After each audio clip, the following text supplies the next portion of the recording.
The State Board of Education is set to hold a special meeting Tuesday to talk about the federal government's warning that Indiana could lose a waiver for No Child Left Behind guidelines. Losing that waiver means risking the state's flexibility to spend millions in federal funds. Superintendent of Instruction Glenda Ritz was in East Chicago this week to talk to parents in one of her first public forums since the waiver meeting was announced.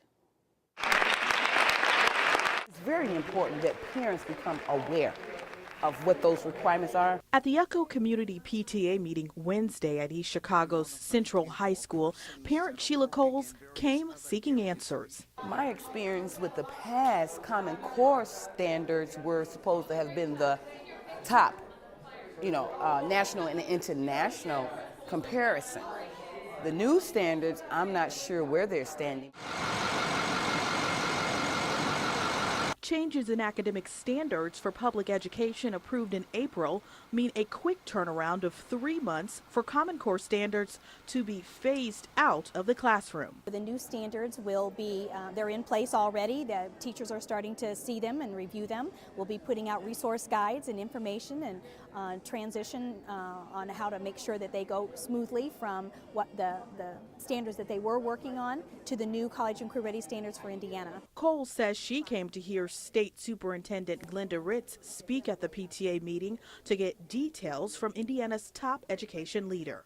It is the first time that Indiana actually has involved higher education and career experts in looking at our standards K-12 to be sure that they really are going to prepare children for college and career. But the new standards, she didn't really specify too much about what is the English and language arts standards? What are the math standards specifically?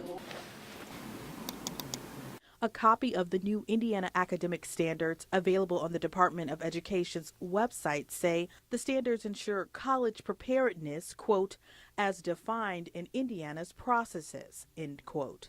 Last week, this letter sent from the U.S. Department of Education to Ritz's office said Indiana's waiver from the No Child Left Behind policies are contingent upon showing the new state standards are as challenging as Common Core.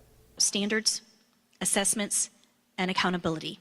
And those are 3 areas that have very high stakes in Indiana. And so I've been afforded the opportunity to work within the system to be sure that we're headed on a good path with those. And I can tell you I'm very excited about the path we're heading on. Cole says she's concerned the state-created standards won't make the federal cut. The United States federal waiver, that was not addressed thoroughly, okay? With the standards being pulled out, what recommendations they have to follow from the federal government. It wasn't clarified as to, okay, we're waiting on approval for the new standards now. In a statement, Ritz says her department is prepared to fully comply with the federal waiver. The department has been given 60 days to address the federal concerns.